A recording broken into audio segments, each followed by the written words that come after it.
ഒരുപാട് സമ്പാദ്യങ്ങൾ ശേഖരിച്ചു വെച്ചിട്ട് ഒരുപാട് കാലം ഈ ദുനിയാവിൽ ജീവിച്ചിട്ട് ആകെ 3 എണ്ണമാണ് കൂടെ പോകുന്നത്. ഫയർജിഉ അതിൽ തന്നെ 2 എണ്ണം മടങ്ങിപ്പോരുന്നവയാണ്. ബന്ധുക്കള്, കുടുംബക്കാര്, സുഹൃത്തുക്കളൊക്കെ മടങ്ങിപ്പോരാണ്. ഫയബഖാ വാഹിദുൻ, ഒന്ന് മാത്രമാണ് ഇനി അവന്റെ കൂടെ ഉണ്ടാവുക. അമലുഹു, അവന്റെ പ്രവർത്തനങ്ങളായിരിക്കും. ഒരു മനുഷ്യൻ ചെയ്ത എല്ലാ നന്മകളും തിന്മകളും അടങ്ങുന്ന അവന്റെ ജീവിതത്തിൽ കർമ്മമായി രേഖപ്പെടുത്തപ്പെട്ടതെല്ലാം അവന്റെ കൂടെയുണ്ടാകും. അതുകൊണ്ടാണ് പലരും മരിക്കുന്ന സമയത്ത് ഒരു അമല് ചെയ്യാൻ കൊതിച്ചു പോകുന്നത്.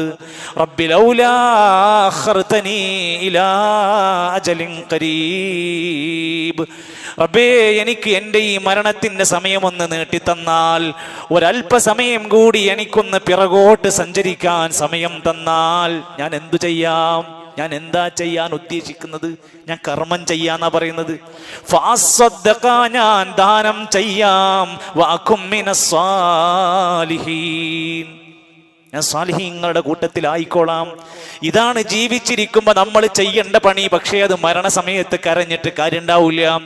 ആ വിലാപങ്ങൾ വെറുതെയാണ്. ലൻ യുഅഖിറല്ലാഹു നഫ്സൻ ഇദാ ജാഅ അജലുഹാ, അള്ളാഹു നിശ്ചയിച്ച സമയം അടുത്തു കഴിഞ്ഞാൽ, വന്നു കഴിഞ്ഞാൽ ആര് എത്ര ഉച്ചത്തിൽ കരഞ്ഞാലും അവധി നീട്ടിക്കിട്ടുന്ന പ്രശ്നമേ അവിടെ വരാനില്ല. പരലോകത്ത് എത്തിക്കഴിഞ്ഞാലും മനുഷ്യർ വിലപിക്കുന്നത് പണം ഉണ്ടാക്കിയില്ലല്ലോ എന്ന് പറഞ്ഞിട്ടല്ല. പരലോകത്തെത്തിയാലും മനുഷ്യൻ വിലപിക്കുന്നത് എനിക്ക് ഇന്ന സൗകര്യങ്ങൾ കിട്ടിയില്ലല്ലോ. ഒരു ഐഫോൺ കിട്ടിയിരുന്നെങ്കിൽ, ഒരു നല്ല ബുള്ളറ്റിന്റെ ബൈക്ക് കിട്ടിയിരുന്നെങ്കിൽ, ചെറുപ്പക്കാരുടെയൊക്കെ മനസ്സിൽ കൗതുകം തോന്നിപ്പിക്കുന്ന പലതും ഇന്ന് ദുനിയാവിലുണ്ട്. അത് കിട്ടാത്തതിന്റെ പേരിൽ ആത്മഹത്യ ചെയ്തവർ എത്ര പേരുണ്ട് നമ്മുടെ നാട്ടിൽ. എന്നാൽ പരലോകത്ത് എത്തിയാൽ മനുഷ്യൻ കെഞ്ചുന്നത് ഇതൊന്നുമല്ല. യഖൂലു യാ ലൈതനീ ഖദ്ദംതു ലിഹയാതി, എൻ്റെ ജീവിതകാലത്ത് ഞാൻ എന്തെങ്കിലും എനിക്ക് വേണ്ടുന്ന പ്രവർത്തനങ്ങൾ ചെയ്തിരുന്നെങ്കിൽ എത്ര നന്നായിരുന്നേനെ. എനിക്കാവശ്യമായ പ്രവർത്തനങ്ങൾ, ഞാൻ ചെയ്യേണ്ടുന്ന എൻ്റെ അമലുകൾ ഞാൻ നന്നായി പ്രവർത്തിച്ചിരുന്നെങ്കിൽ എത്ര നന്നായിരുന്നേനെ. അതും കഴിഞ്ഞു, സമയം കഴിഞ്ഞു. ഇനി ആ വിലാപങ്ങളൊക്കെ വെറുതെയാണ്. അതുകൊണ്ടാണ് അള്ളാന്റെ ഖുർആൻ നമ്മളോട് 2 സ്ഥലത്ത് പറഞ്ഞ വാക്ക്, യാ അയ്യുഹല്ലദീന ആമനുത്തഖുല്ലാഹ്, അള്ളാഹനെ സൂക്ഷിക്കണേ. വൽ തൻളുർ നഫ്സും മാ ഖദ്ദമത് ലിഗദിൻ, നാളേക്ക് വേണ്ടി എന്ത് ചെയ്തു എന്ന് എല്ലാവരും ഒന്ന് ആലോചിക്കണം, ചിന്തിക്കണം, നോക്കണം. വത്തഖുല്ലാഹ്, വീണ്ടും നിങ്ങൾ അള്ളാഹനെ സൂക്ഷിക്കണേ. ദുനിയാവിൽ വീണു പോകരുത്. ദുനിയാവിൻ്റെ മോഹങ്ങളുടെ പേരിൽ ചതിയിൽ പെട്ടുപോകരുത്. ഇത് വഞ്ചനയുടെ ലോകമാണ്. എപ്പോൾ വേണമെങ്കിലും നമ്മളൊക്കെ പിരിഞ്ഞു പോകും. സ്വപ്നങ്ങളുടെ കുമാരങ്ങൾ കൊണ്ട് ജീവിക്കുന്നവരാണ്. ഒന്നും ഇവിടെ സാക്ഷാത്കരിക്കാൻ കഴിയുമെന്ന പ്രതീക്ഷയില്ല. സമ്പൂർണമായ സന്തോഷം നേടാവുന്ന ലോകം പരലോകമാണ്. അതുകൊണ്ട് ദുനിയാവിൻ്റെ വഞ്ചനയിൽ പെട്ടുപോകാതെ സൂക്ഷിക്കാനാണ് പറഞ്ഞിരിക്കുന്നത്.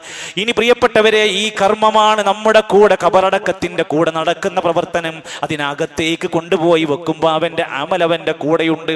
അത് നമുക്കൊരാൾക്കും പറയാൻ കഴിയില്ല എത്രയുണ്ട്, എങ്ങനെയുണ്ട്, എന്താകും അവസ്ഥ. റസൂലുള്ളാഹി സ്വല്ലല്ലാഹു അലൈഹി വസല്ലം പഠിപ്പിച്ചിട്ടുണ്ട്, 3 കാര്യങ്ങൾ ഉണ്ടെങ്കിലാണ് ഒരാളുടെ കർമ്മങ്ങൾ സ്വീകരിക്കപ്പെടുക. അത് പരിശോധിക്കണം. അവിടേക്ക് വേണ്ടത് അതാണ്.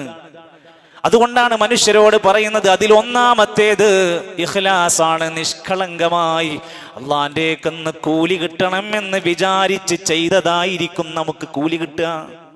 നിയ്യത്ത് സുപ്രധാനമാണ്. എന്ത് ചെയ്യുമ്പോൾ, ദുഹാ നമസ്കരിക്കുമ്പോൾ, ഖിയാമുൽ ലൈൽ നിസ്കരിക്കുമ്പോൾ, സ്വതക്ക കൊടുക്കുമ്പോൾ, ഖുർആൻ ഓതുമ്പോൾ, പള്ളിക്ക് നേരത്തെ വരുമ്പോൾ, പള്ളിയിൽ ഖുതുബക്ക് വരുമ്പോൾ, എല്ലാത്തിൻ്റെയും ഇഖ്ലാസ് എന്താണ്, നിയ്യത്ത് എന്താന്ന് നോക്കിയായിരിക്കും അത് സ്വീകരിക്കുക. 2 വല്ലിത്തിബാ, ആ ചെയ്യുന്ന കാര്യം നബി സല്ലല്ലാഹു അലൈഹി വസല്ലമനെ പിൻപറ്റി ചെയ്തതാണെങ്കിലേ കൂലി കിട്ടൂ. എന്ത് നമ്മുടെ കർമ്മത്തിന്റെ പ്രതിഫലം തീരുമാനിക്കപ്പെടുമ്പോഴാണ് ഇത് നബിതങ്ങൾ ചെയ്തതുപോലെ ചെയ്യുമ്പോഴാണ് അതിന്റെ പ്രതിഫലം സ്വീകരിക്കപ്പെടുക. 3-മത്തേത് വദ്ദുആഉ ലിഖബൂലിഹി, ചെയ്ത പ്രവർത്തനം സ്വീകരിക്കാൻ അള്ളാഹനോട് പ്രാർത്ഥിക്കുമ്പോഴാണ്. കുറെ ചെയ്തു കൂട്ടിയാ പോരാ. പടച്ചോനെ ഇതൊക്കെ സ്വീകരിക്കണമെന്ന മനസ്സിന്റെ വിനയാന്വിതമായ പ്രാർത്ഥനയും അപേക്ഷയും ഉണ്ടാകണം. അതുകൊണ്ട് എൻ്റെ പ്രിയപ്പെട്ടവരെ, നമ്മുടെ കർമ്മങ്ങളെല്ലാം ഇഖ്ലാസിലായി മാറണം. നബിതങ്ങൾ പഠിപ്പിച്ചതുപോലെ ഇത്തിബാ ചെയ്തെങ്കിലേ നമുക്ക് കർമ്മത്തിന് സ്വീകാര്യതയുള്ളൂ. അതേത് കാര്യത്തിലും ബാധകമാണ്, എല്ലാത്തിലും അത് ബാധകമാണ്. നബി സല്ലല്ലാഹു അലൈഹി വസല്ലമ ജനാസയുമായി ബന്ധപ്പെട്ട് പഠിപ്പിച്ച കിതാബുകൾ വായിച്ചാൽ ഇതൊക്കെയാണ് നമ്മൾ ചെയ്യേണ്ടത് എന്നും സമൂഹം ഇതെന്താണ് പഠിക്കാത്തതെന്ന് നമുക്ക് തന്നെ സ്വയം തോന്നിപ്പോകും. നമുക്ക് കാണാം റസൂൽ സല്ലല്ലാഹു അലൈഹി വസല്ലമ ജീവിച്ചിരിക്കുന്ന കാലത്ത് പ്രിയപ്പെട്ട മക്കളെ പലരെയും ജീവിതത്തിൽ കൊണ്ടുപോയി മറവ് ചെയ്തിട്ടുണ്ട്, വിഷമത്തോടുകൂടി. അതും ആൺകുട്ടികൾ മരിച്ചു പോവുകയായിരുന്നു. നബി തങ്ങൾക്ക് ഒരുപാട് ആഗ്രഹം ഉണ്ടായിരുന്നു, എൻ്റെ കാലശേഷവും നല്ലവരായ ആൺകുട്ടികളെ കിട്ടാനുള്ള മോഹം ഉണ്ടായിരുന്നു. ആ മക്കളിങ്ങനെ ആൺമക്കളൊക്കെ ഇങ്ങനെ മരിച്ചു പോകുമ്പോൾ ശത്രുക്കൾ നിന്ന് പരിഹസിക്കുകയാണ്, അബുത്തറാണ്, വാലറ്റവനാണ്, ഇനി ഒരു പരമ്പര ഇല്ലാതെ പോകുന്നയാളാണ് എന്നിങ്ങനെ പരമാവധി നബിതങ്ങളുടെ മക്കൾ മരിക്കുമ്പോൾ പോലും അതിൽ കുത്തി നോവിക്കുന്നവരായിരുന്നു കൂടെയുണ്ടായിരുന്ന പലരും. ഇനി മാത്രമല്ല പ്രിയപ്പെട്ടവരായ നബിതങ്ങളുടെ ജീവിതത്തിലെ ഏറ്റവും വലിയ അമൂല്യ നിധിയായിരുന്ന രണ്ടുപേര്, ഒന്ന് ഖദീജ റളിയല്ലാഹു അൻഹ. ചരിത്രം പഠിക്കാത്തവരൊക്കെ ഭാര്യമാര്, ഭർത്താക്കന്മാര്, ഉമ്മമാര് ഏവർക്കും പഠിക്കാൻ ബീവി ഖദീജ റളിയല്ലാഹു അൻഹയുടെ ചരിത്രം വായിച്ചു നോക്ക്. ആ ബീവിന്റെ കൂടെ ജീവിക്കുന്ന സമയത്ത് നബിക്ക് മറ്റൊരു ഭാര്യ ഉണ്ടായിരുന്നില്ല. നബിന്റെ വിഷമങ്ങൾ നിറഞ്ഞ, പ്രതിസന്ധി നിറഞ്ഞ ഘട്ടത്തിലൊക്കെ ചേർത്ത് പിടിച്ച് മാറോട് ചേർത്തവരാണ് ഖദീജ ബീവി. കിട്ടാവുന്ന പരമാവധി സമ്പത്ത് നബിക്ക് കൊടുത്ത് സഹായിച്ചിട്ടുണ്ട്. നബി തങ്ങൾക്കെതിരെ വരുന്ന വിമർശനങ്ങൾക്ക് എഴുന്നേറ്റ് മറുപടി പറഞ്ഞിട്ടുണ്ട്. നബി തങ്ങളുടെ ജീവിതത്തിന്റെ കയ്പും മധുരവും ഒരുപോലെ പങ്കിട്ടവരായിരുന്നു ഖദീജ റളിയല്ലാഹു അൻഹ. ഖദീജ ബീവി മരിച്ചതിന് ശേഷം അന്ന് രാത്രിയിൽ നബി സല്ലല്ലാഹു അലൈഹി വസല്ലം അടുത്ത ദിവസങ്ങളിലൊക്കെ ആ വീടിന്റെ ഉള്ളിൽ ഇരുന്ന്, രാത്രിയുടെ ഇരുട്ടിലിരുന്ന് ഒരാളും അറിയാതെ തേങ്ങിക്കരയുകയായിരുന്നു. അലി റളിയല്ലാഹു അൻഹു അന്ന് കുട്ടിയാണ്. അദ്ദേഹം പറയാണ്, ഒരു ചെറിയ കുഞ്ഞു കുട്ടി മൂലയിലിരുന്ന് കരയുന്ന പോലെ തേങ്ങി കരയുന്നത് ഞാൻ കണ്ടിട്ടുണ്ട്. ആ ഖദീജ ബീവിന്റെ മരണം നബി തങ്ങളുടെ ജീവിതത്തിൽ വല്ലാത്ത പ്രതിസന്ധി ഉണ്ടാക്കിയിരുന്നു. അതുപോലെ തന്നെ തന്റെ കുടുംബത്തിലെ വല്ലാത്ത പിന്തുണയായിരുന്ന ഹംസ റളിയല്ലാഹു അൻഹുവിന്റെ മരണവും വല്ലാത്ത പ്രതിസന്ധി നബി തങ്ങളുടെ ജീവിതത്തിൽ ഉണ്ടാക്കി. എങ്കിലും അവരെയൊക്കെ മറവ് ചെയ്തതും, അവരെയൊക്കെ കഫൻ ചെയ്തതും, അവരെയൊക്കെ കുളിപ്പിച്ചതും ചരിത്രം പഠിപ്പിക്കുന്നുണ്ട്. അവരുടെ ജനാസ എടുത്തു പോകുമ്പോൾ നബിതങ്ങൾ ഉച്ചത്തിൽ ഒരു വാക്ക് ഉറക്കെ പ്രഖ്യാപിച്ചിട്ടില്ല. നബിതങ്ങൾ ലാ ഇലാഹ ഇല്ലല്ലാഹ് പലപ്പോഴായി അങ്ങാടികളിൽ പിറച്ച് പ്രഖ്യാപിച്ചയാളാ. എന്നാൽ ജനാസ കൊണ്ടുപോകുമ്പോൾ ശബ്ദമിട്ട് ഒച്ച വെച്ചിട്ടില്ല. ഒരു ആയത്ത് ഏതെങ്കിലും ഒന്ന് ഉറക്കെ ഓതിയിട്ടില്ല. ഏതെങ്കിലും ഒരു കലിമത്ത് പ്രത്യേകമായ ഉച്ചത്തിൽ സംസാരിച്ചിട്ടില്ല. മറ്റു അനാവശ്യ വാഗ്ദോരണികളോ സംസാരങ്ങളോ ജനാസ കൊണ്ടുപോകുമ്പോൾ ഉണ്ടായിട്ടില്ല. നബിതങ്ങളെ കണ്ടുപഠിച്ച സ്വഹാബത്തും അത് പറയുന്നുണ്ട്. ഞങ്ങളാരും അത്തരം ഒരു ചര്യ കണ്ടതായി ഞങ്ങളുടെ ചരിത്രത്തിലില്ല. അതുകൊണ്ട് തന്നെയാണ് ഉലമാക്കന്മാർ പറയുന്നത്, എന്തുകൊണ്ടാണ് ഒരു മനുഷ്യന്റെ ജനാസയും ചുമന്നു കൊണ്ടുപോകുമ്പോൾ നമ്മൾ ഉച്ചത്തിൽ ശബ്ദമുണ്ടാക്കരുതെന്ന് പറയാനുള്ള കാരണം, ബിസ്സകീനതി, സമാധാനത്തോടെ ശാന്തമായി മയ്യത്ത് കൊണ്ടുപോകണം. ഇത് മുദ്രാവാക്യം വിളിക്കുന്ന പോലെയാണ് പലരും ജനാസ എടുത്ത് കൊണ്ടുപോണത്. അപ്പോൾ ആളുകൾ ചോദിക്കും, എന്താ ലാ ഇലാഹ ഇല്ലല്ലാഹ് നല്ലതല്ലേ, അത് പറയുന്നത് നല്ലതല്ലേ എന്നവർ ചോദിക്കുകയാണ്. തിരിച്ച് നമ്മളും അവരോട് പറഞ്ഞു കൊടുക്കുക, പ്രിയപ്പെട്ടവരെ, നമ്മളൊന്ന് തുമ്മിയാൽ അൽഹംദുലില്ലാ എന്ന് പറയും. എന്നാൽ ഒരാൾ അൽഹംദുലില്ലാഹ് വസ്സലാത്തു വസ്സലാമു അലാ റസൂലില്ലാഹ് ഇത് പറഞ്ഞാലോ, സ്വലാത്ത് നല്ലതല്ലേ, അസ്സലാത്തു വസ്സലാമു അലാ റസൂലില്ല നല്ലതല്ലേ, ആണല്ലോ. എന്നാൽ അത് തുമ്മിയാൽ ചേർത്ത് പറയാൻ എന്താ മാർഗം? ഒരു മാർഗവുമില്ല. അത് പ്രവാചകന്റെ ചര്യയിലില്ലാത്തതാണ്. അൽഹംദുലില്ലയാണ് അവിടെയുള്ള മര്യാദ. എന്നതുപോലെ ലാ ഇലാഹ ഇല്ലല്ലാഹ് ഒരുപാട് ഫദ്ലുകളുണ്ട്, ദിക്റുകൾക്ക് ഒരുപാട് ശ്രേഷ്ഠതകളുണ്ട്, അതുപോലെ തന്നെ വാരിദായ പ്രാർത്ഥനകൾക്ക് മഹത്വമുണ്ട്. എന്നാൽ നിശബ്ദമായി ഇസ്തിഗ്ഫാറോടെ മയ്യത്തിന് വേണ്ടി പ്രാർത്ഥിച്ചുകൊണ്ട്, നമ്മുടെ ഗുണത്തിന് വേണ്ടി നമ്മളും പ്രാർത്ഥിച്ചുകൊണ്ട്, അള്ളാഹുവിനെ ഓർത്ത് പരലോകത്തെ ഓർത്ത് നിശബ്ദമായി നടന്നു നീങ്ങാനാണ് സ്വഹാബത്തിന്റെ ചരിത്രം നബി തങ്ങൾ പഠിപ്പിച്ചതുമെല്ലാം. മഹാനായ സഅദ് ഇബ്നു മുആദ് റളിയല്ലാഹു അൻഹുവിന്റെ ജനാസ കൊണ്ടുപോകുമ്പോൾ 70,000 മലക്കുകൾ വരെ സാക്ഷിയായിരുന്നെന്നാണ് ഖൗല് ഹദീസില്. ആ ജനാസ കൊണ്ടുപോകുമ്പോഴും അവർ പോയത് നിശബ്ദമായിട്ടായിരുന്നു. ഇതിന്റെ അടിസ്ഥാനം എന്താ? ഇതിന്റെ അടിസ്ഥാനം നിശബ്ദമായി കൊണ്ട് പടച്ച റബ്ബിനെ ഓർത്തുകൊണ്ട് മുന്നോട്ട് പോവുക. അവിടെ അനാവശ്യ സംസാരങ്ങളൊന്നും പാടില്ല. നമ്മളൊക്കെ പലപ്പോഴും പറയാറുണ്ട്, ഞങ്ങളൊക്കെ മദ്ഹബിന്റെ ആളുകളാണ്, ഞങ്ങൾ ഇന്ന ഇമാമിന്റെ ആളുകളാണ്, ഇന്ന പണ്ഡിതന്റെ ആളുകളാണ്. എങ്കിലൊന്ന് കേൾക്കണം, ഷാഫിഈ മദ്ഹബിലെ പ്രസിദ്ധനായ പണ്ഡിതനാണ് ഇമാം നവവി റഹ്മത്തുള്ളാഹി അലൈഹി. പ്രസിദ്ധനായ പണ്ഡിതനാ. കിതാബിൽ അൽ അദ്കാർ എന്ന കിതാബ് എഴുതി വെച്ചിട്ടുണ്ട്. ഞാൻ ഈ പറഞ്ഞ കിതാബിൽ പറഞ്ഞ വാചകങ്ങൾ വായിച്ചാൽ അവിടുത്തെ 145-ാമത്തെ പേജിൽ പറയുന്നുണ്ട്, ഒരു ജനാസയെ കൊണ്ടുപോകുമ്പോൾ നിങ്ങൾ ചെയ്യേണ്ടത് എന്താണ്? ഷാഫിഈ മദ്ഹബിലെ പണ്ഡിതനാ പറയുന്നത്. വഇലം, നിങ്ങൾ അറിയണം, അന്ന സ്വവാബൽ മുഖ്താർ, ഏറ്റവും ശരിയായ കാര്യം, മാ കാന അലൈഹി സലഫ് റളിയല്ലാഹു അൻഹും മിനസ് സുകൂതി, മുമ്പ് കടന്നുപോയ ഉത്തമരായ സലഫ് സ്വാലിഹീങ്ങളായ സ്വഹാബത്ത് താബിഈങ്ങൾ അടക്കമുള്ളവർ സുകൂത്തായിരുന്നു പാലിച്ചിരുന്നത്. അറബി അറിയുന്നവരൊക്കെ ചോദിച്ചു നോക്ക്, സുകൂത്ത് നിശബ്ദത എന്നാണ് അർത്ഥം. അവരൊക്കെ അതായിരുന്നു ഏറ്റവും പരിഗണിച്ചത്. ഫീ ഹാലി സൈരി മഅൽ ജനാസതി, ജനാസന്റെ കൂടെ നടന്നു പോകുമ്പോഴെല്ലാം. ഇത് മതി നമുക്ക്. ഇതാണ് മുൻഗാമികളുടെ ചര്യ, ഇതാണ് മദ്ഹബിന്റെ കിതാബുകൾ പഠിപ്പിക്കുന്നത്, ഇതാണ് ഇമാമിയങ്ങൾ അവിടുന്ന് പഠിപ്പിക്കുന്നത്. വേണമെങ്കിൽ ഏറ്റവും ഒടുവിലായി ഇന്നും ജീവിച്ചിരിക്കുന്ന പണ്ഡിതൻ സാലിഹുൽ ഫൗസാൻ ഹഫിളഹുല്ലാ കിതാബ് എഴുതി വെച്ചു. ഇന്നും സൗദി അറേബ്യയിൽ ജീവിച്ചിരിക്കുന്ന മഹാനായ പണ്ഡിതനാണ് ഹഫിളഹുല്ലാ. അദ്ദേഹം പറയുകയാണ്, ഒരു മനുഷ്യൻ ജനാസന്റെ കൂടെ നടന്നു പോകുമ്പോൾ അടക്കത്തോടെ ഒതുക്കത്തോടെ കരീകൾ ഉണ്ടാകരുത്, ഫോണും കളിച്ചോണ്ട് പോകരുത്, വർത്താനം പറഞ്ഞു പോകരുത്. ഒരു ശാന്തതയും സമാധാനത്തിലും അവധാനതയിലും പോകണം. വലാ യർഫഊന അസ്വാതഹും, ഒരു കാരണവശാലും ശബ്ദം ഉണ്ടാക്കരുത്, ശബ്ദങ്ങൾ ബഹളങ്ങൾ ഉണ്ടാക്കരുത്. ലാ ബിഖിറാഅത്തിൻ, ഉറക്കെ ഖുർആൻ ഓതരുത്.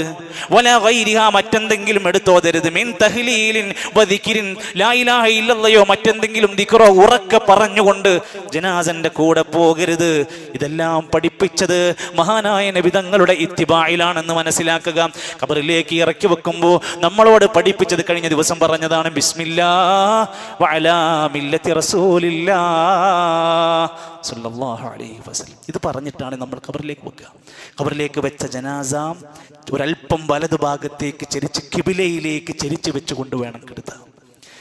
കിബില എന്ന് പറയുന്നത് നമുക്ക് വലിയ പ്രാധാന്യമുണ്ട്. നമ്മൾ രാത്രിയിലെ കിടത്തത്തിൽ പോലും പാലിക്കണം. കിബിലക്ക് നേരെ നിന്നുകൊണ്ട് മലമൂത്ര വിസർജനം നടത്താൻ പാടില്ല. മുൻപിൽ മറ ഇല്ല എങ്കിൽ പാടില്ല. മുൻപിൽ ഒരു ചുമരോ മറ്റോ മറയുണ്ടെങ്കിൽ വിലക്കപ്പെട്ടിട്ടില്ല. കിബിലയോടൊരു ബഹുമാന ആദരവ് എല്ലാ സമയത്തും നമുക്ക് ആവശ്യമാണ്. നബി തങ്ങൾ പഠിപ്പിക്കുകയാണ്, കഅബ ആലയത്തിന്റെ ബഹുമതി പഠിപ്പിക്കുകയാണ്. ഖിബിലത്തുക്കും, കഅബ എന്നത് നിങ്ങളുടെ ഖിബിലയാണ്. അഹ്യാഅം വ അംവാതാ, ജീവിച്ചിരിക്കുന്നവർക്കും മരിച്ചോർക്കുള്ളതാണത്. എന്നുവെച്ചാൽ മരിച്ചു കിടക്കുമ്പോൾ പോലും കിബിലക്ക് തിരിച്ചാണ് കിടത്തുന്നത്. അത് ചെയ്യണം എന്നർത്ഥം. അതുപോലെ തന്നെ അവിടുന്ന് കിടത്തിയിട്ട് മണ്ണെല്ലാം ഇട്ട് മൂടിപ്പോന്ന് അവസാനം ആ ഖബർ ഉയർത്തണം, അല്പം ഉയരം വെക്കണം. എത്ര ഉയർത്തണം? ഖദ്റ ശിബിരിഹ, ഒരു ചാണ് ഉയരത്തിൽ അത് ഉയർത്തി വെക്കണം. സാലിഹുൽ ഫൗസാൻ ഹഫിളഹുല്ലാ പറയാണ്, എന്തിനാണ് ഖബർ ഒരു പിടി മണ്ണ് അധികം മേലേക്ക് ഇട്ടുവെക്കുന്നത്? എന്തിനാ? അവിടുന്ന് പറയാണ്, ലിയഅരിഫൽ ഖബറ, അവിടെ ഒരു ഖബറുണ്ടെന്ന് മറ്റുള്ളവർ അറിയാൻ വേണ്ടിയാണ്. അത് സാധാരണ ചവിട്ടി നടക്കാൻ പാടില്ല, അതൊരു വഴിയായിട്ട് സ്വീകരിക്കാൻ പാടില്ല. അപ്പോൾ ഒരു ഖബറുണ്ടെന്ന് അറിയണോ? അല്പം ഉയർത്തി വെക്കണം. ഒരു ചാണ് ഉയരം മതിയായതാണ്.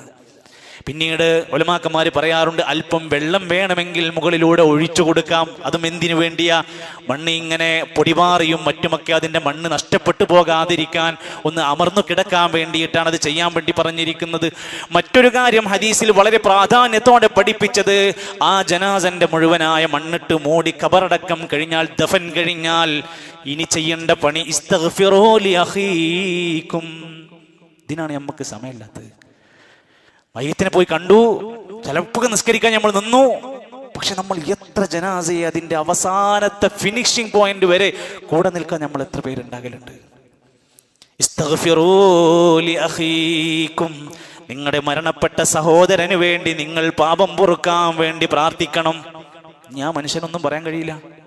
ഇനി ആ മനുഷ്യന് വേണ്ടി നിങ്ങൾ അല്ലാഹുവോട് ഇസ്തിഗ്ഫാർ ചോദിക്കണം. അല്ലാഹുവേ അവന് പുറത്തു കൊടുക്കണം, അല്ലാഹുവേ ഖബറിൽ അവന് രക്ഷ നൽകണം, അല്ലാഹുവേ അവന്റെ ബുദ്ധിമുട്ടുകൾ ഖബറിനകത്തുനിന്ന് മാറ്റിക്കൊടുക്കണം. ഇതൊക്കെ നമ്മുടെ ഉത്തരവാദിത്തമാണ്. ഇസ്തഗ്ഫിറൂ ലി അഖീകും, നിങ്ങളുടെ ആ സഹോദരന് വേണ്ടി ഇസ്തിഗ്ഫാർ നടത്തണം. വസ്അലൂ ലഹു തസ്ബീത, അവന് സ്ഥൈര്യം കിട്ടാൻ, ഖബറിനകത്തുള്ള ചോദ്യങ്ങളിൽ സ്ഥിരത ലഭിക്കാൻ നിങ്ങൾ അല്ലാഹുവോട് ചോദിക്കണം.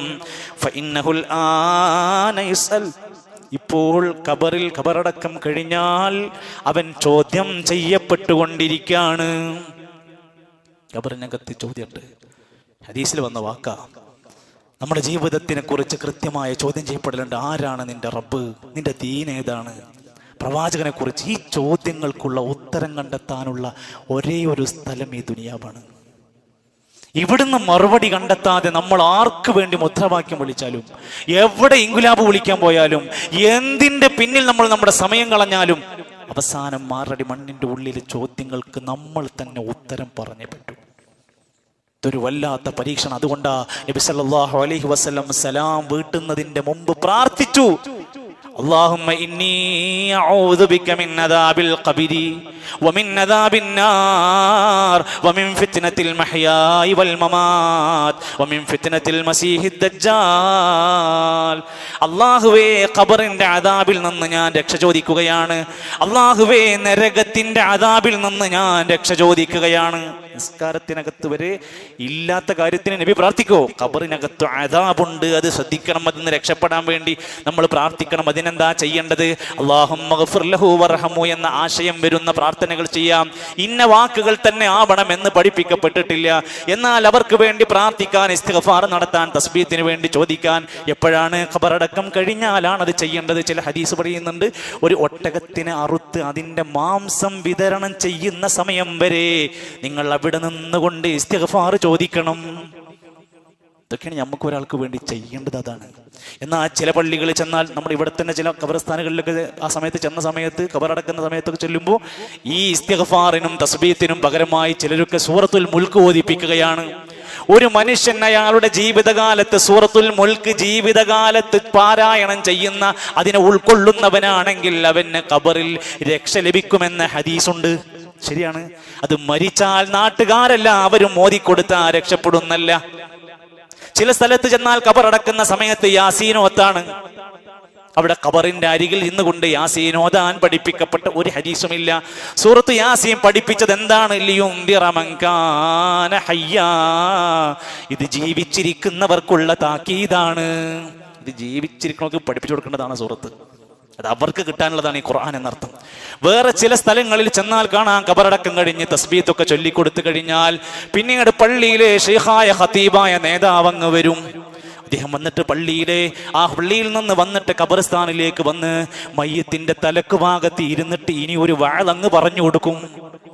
ഇത് കൊടുക്കാനാണ് മെമ്പർ തന്നത്, ഇത് പഠിപ്പിക്കാനാണ് ശമ്പളം തന്നിരുന്നത്, ഇത് ജനങ്ങൾക്ക് ദീന് പറഞ്ഞു കൊടുക്കാനാണ് പള്ളികളിൽ മജ്‌ലിസുകൾ സംഘടിപ്പിക്കേണ്ടത്. അപ്പോഴൊന്നും കൊടുക്കാത്ത ഉപദേശം ഒരു മനുഷ്യൻ മരിച്ച മണ്ണോട് ചേർന്ന് കഴിഞ്ഞാൽ തലക്കു ഭാഗത്തിരുന്ന് വിനയത്തോടെ പറയാണ്, കുല്ലുമൻ അലൈഹാ ഫാൻ വയബ്കാ വജ്ഹു റബ്ബിക ദുൽ ജലാലി വൽ ഇക്റാം. അങ്ങനെ പറഞ്ഞാൽ തുടങ്ങുക ചെയ്യുക. തുടങ്ങിയിട്ട് അവസാനിപ്പിക്കുക എന്താ അറിയോ? ഇതാ ഇപ്പോൾ നിന്റെ അടുത്ത് ഇതാ ജാക്കൽ മലക്കാനി, 2 മലക്കുകൾ ഇപ്പോൾ നിന്റെ അടുത്ത് വരും. ഖബറിന്റെ മേലെന്ന് ഈ മനുഷ്യ ഉള്ളിക്ക് പറഞ്ഞു കൊടുക്കുകയാണ്. അതും അറബിയിലാണ് പറഞ്ഞു കൊടുക്കുന്നത്. തിരിയണ ഭാഷയിലാണെങ്കിൽ നമുക്ക് എന്തേലൊക്കെ പറയുന്നു. ഇനി അതും അറബിയിലാണ് പറഞ്ഞു കൊടുക്കുന്നത്. നിന്റെ അടുത്ത് 2 മലക്കുകൾ വരികയാണ്. ആ മലക്കുകൾ വന്ന് നിന്നോട് ചോദ്യം ചോദിക്കുമ്പോൾ നീ പറയണം, അല്ലാഹു റബ്ബി മുഹമ്മദുൻ നബിയ്യി വൽ ഇസ്ലാമു ദീനി. ഇതെന്നാ പഠിപ്പിക്കേണ്ടത്? ഇതെപ്പോഴാണ് പഠിപ്പിച്ചു കൊടുക്കേണ്ടത്? എല്ലാം കഴിഞ്ഞ് നിശ്ചലമായി മണ്ണോട് ചേർന്നപ്പോൾ പഠിപ്പിക്കാനുള്ളതായിരുന്നു ഇത്. ആ മനുഷ്യന് ഒരല്പം ജീവൻ ബാക്കിയുണ്ടെങ്കിൽ കൊല്ലിക്ക് വന്ന് പിടിച്ചിട്ട് ചോദിക്കുമായിരുന്നു, എന്നോട് എന്താ നിങ്ങൾ പറഞ്ഞു തരാഞ്ഞത്? എല്ലാവരും ശ്രദ്ധിക്കുക. ഒരൊറ്റ ഹദീസിൽ, ഒരു മദ്ഹബിന്റെ കിതാബിൽ എവിടെയും കാണാൻ സാധ്യമല്ല മരിച്ച് മണ്ണോട് ചേർന്നതിന് ശേഷമുള്ള തൽഖീൻ എന്ന് പറഞ്ഞിട്ട് ഒരു ഉപദേശം കൊടുക്കുന്ന പരിപാടി ഇസ്ലാമിക ലോകത്ത് എവിടെയും പഠിപ്പിക്കപ്പെട്ടിട്ടില്ല. ഇനി ആ ഖബറിനെ അല്പം ഉയർത്തിയതുപോലെ തന്നെ അതിൻ്റെ 2 അറ്റം തിരിച്ചറിയാൻ വേണ്ടി 2 കല്ലുകൾ വെക്കുന്നതിന് വിലക്കപ്പെട്ടിട്ടില്ല. 2 കല്ലുകൾ വെക്കാം. എന്തിനാ? ഇവിടെ മുതൽ ഇവിടം വരെ ഇവിടെ ഒരു ഖബറുണ്ട് എന്ന അതിർത്തി അറിയാൻ വേണ്ടി കല്ല് വെക്കാം. എന്നാൽ ആ കല്ലിൽ പേരെഴുതി വെക്കുക, 786 എഴുതി വെക്കുക, ബാപ്പ മരിച്ച ഡേറ്റ് എഴുതി വെക്കുക, വേറെ എന്തൊക്കെയോ നമ്മുടെ നാട്ടിൽ പണത്തിനനുസരിച്ച് കൊണ്ട് ഒന്നുകൂടി ഡിസൈന് കൂടിയ മുന്തിയ ഐറ്റം എഴുതി വെക്കുക. ഇത് പാടില്ല. നഹാ റസൂലുള്ളാഹി സ്വല്ലല്ലാഹു അലൈഹി വസല്ലം നബി തങ്ങൾ നിരോധിച്ചിട്ടുണ്ട് അയുജസ്സൽ ഖബറ, ഖബർ ഇങ്ങനെ കുമ്മായം പൂശി വെളുപ്പിക്കുക എന്നത്, വഅയുക്തബ അലൈഹാ, ഖബറുമ്മ വല്ലതും എഴുതി വെക്കുക എന്നത്, വഅയുബ്ന അലൈഹാ, ഖബറുമ്മേൽ എടുപ്പുണ്ടാക്കുക എന്നത് വിലക്കപ്പെട്ടിരിക്കുന്നു. സാധാരണക്കാരനാണെങ്കിലും മഹാനാണെങ്കിലും പണ്ഡിതനാണെങ്കിലും എല്ലാവർക്കും ബാധകമാണ്. സല്ലല്ലാഹു അലൈഹി വസല്ലം മരിക്കുന്നതിന്റെ 5 ദിവസം മുമ്പ് പറഞ്ഞു, ലഅനത്തുല്ലാഹി അലൽ യഹൂദി വൻ നസാറാ ഇത്തഖദൂ ഖുബൂറ അംബിയാഇഹിം മസാജിദ. അമ്പിയാക്കന്മാരുടെ ഖബറുകൾ മസാജിദുകളാക്കി, സുജൂദിന്റെ കേന്ദ്രങ്ങളാക്കിയത് കൊണ്ട് യഹൂദി നസാറാക്കൾക്ക് ശാപം കിട്ടിയിരിക്കുന്നു. അതുകൊണ്ട് അമ്പിയാക്കന്മാരുടെ പോലും ഖബറിടങ്ങളെ സുജൂദിന്റെയും ആരാധനയുടെയും കേന്ദ്രങ്ങളാക്കി മാറ്റിയവർക്ക് ശാപമുണ്ടെങ്കിൽ മറ്റൊരു ഖബറും അതിന് പാടില്ല എന്ന വിലക്ക് അവിടെ പഠിപ്പിക്കുകയാണ്. ഖബറിങ്ങളിലൂടെ നടക്കാൻ പാടില്ല, മേലെ കൂടെ നടക്കാൻ പാടില്ല, നടക്കാൻ വേറെ വഴി ഉണ്ടാക്കണം, നമ്മൾ ചവിട്ടാൻ പാടില്ല. ചിലരങ്ങോട്ട് കയറി ചെന്ന് അങ്ങോട്ട് നടക്കുക. അപ്പൊ ഇനി ആരും അറിയണമെന്നില്ലല്ലോ എന്ന് വിചാരിച്ചിട്ടോ എന്തോ ഖബർമ ചവിട്ടി നടക്കാൻ പാടില്ല, ഖബർമയിൽ പോയി ഇരിക്കാൻ പാടില്ല. എന്റെ വാക്കല്ല, സല്ലല്ലാഹു അലൈഹി വസല്ലം പറയാണ്, നിങ്ങളിൽ ഒരാൾ ഒരു തീക്കട്ടമ്മ പോയി ഇരുന്ന് അത് വസ്ത്രത്തിൽ പിടിച്ച് പിന്നെ നിന്റെ തൊലിയിൽ പിടിച്ച് കത്തിക്കരിയുന്നതിനേക്കാൾ നല്ലത് ഖബർമ ഇരിക്കാതിരിക്കാം. ഖബർമ ഇരിക്കാതിരിക്കാണ് ഇതിനേക്കാൾ നല്ല, തീമ പോയിരിക്കാണ് ഇതിനേക്കാൾ നല്ലത് എന്നർത്ഥം.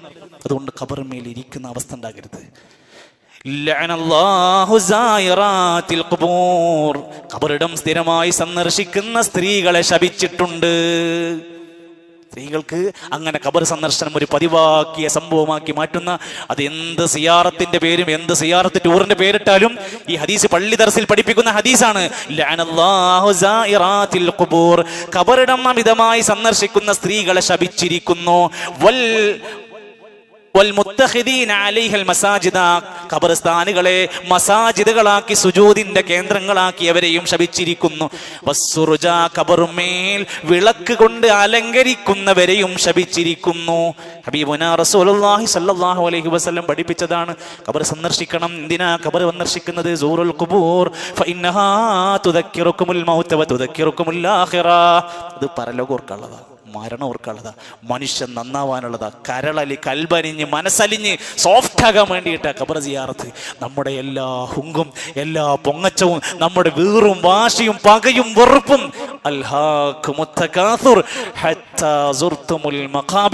ഖബറിടം സന്ദർശിക്കുന്നത് വരെയുള്ളൂ, വായിലേക്ക് മണ്ണ് വീഴുന്നത് വരെയുള്ളൂ നമ്മുടെ ഈ കാട്ടിക്കൂട്ടലുകളും ഈ ധിക്കാരവും ഈ നിലക്കുള്ള മനുഷ്യരെ ഫസാദ് ഉണ്ടാക്കുന്ന പ്രവർത്തനങ്ങളും തമ്മിൽ തല്ലുന്നതും പിണങ്ങി നടക്കുന്നതും വേറും വാശിയും വൈരാഗ്യവും കൊണ്ട് നടക്കുന്നതും എല്ലാം തീരും ആ ഖബറിടത്തിൽ എത്തുന്നത് വരെ മനുഷ്യ നിനക്ക് അവസരമുള്ളൂ എന്ന് പഠിപ്പിക്കുന്നുണ്ട്.